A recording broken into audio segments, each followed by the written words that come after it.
A monochromatic neon lamp with wavelength of 670.5 nanometer illuminated a photosensitive material. Stopping voltage is this.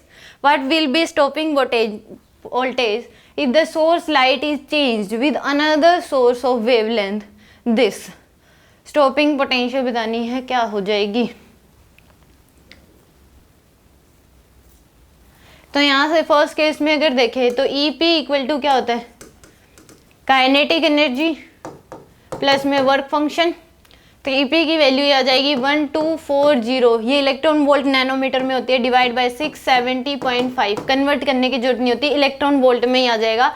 अगर wavelength आपको nanometre में दे रखी है तो 1240 से डिवाइड कर दो उसको, क्योंकि एच सी की वैल्यू अगर सोल्व करोगे इलेक्ट्रॉन वोल्ट नैनोमीटर में तो यही आती है।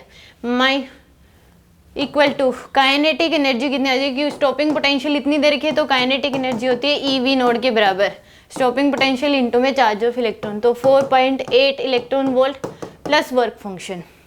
तो यहाँ से वर्क फंक्शन आ जाएगा हमारे पास 1240 डिवाइड बाय में 670.5, तो आएगा 1.849 इक्वल टू 0.48 इलेक्ट्रॉन वोल्ट, और ये भी electron volt plus work function.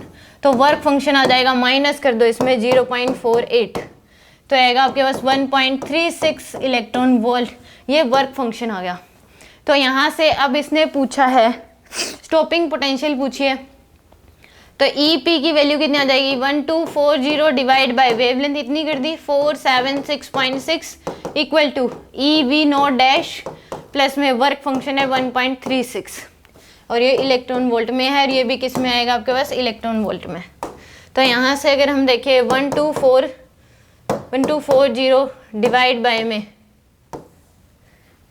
476.6, तो यार है 2.601, इसमें से माइनस कर दो 1.36, तो यार आपके पास माइनस कर दिया 1.36, ये आएगा electron volt equal to E V naught dash.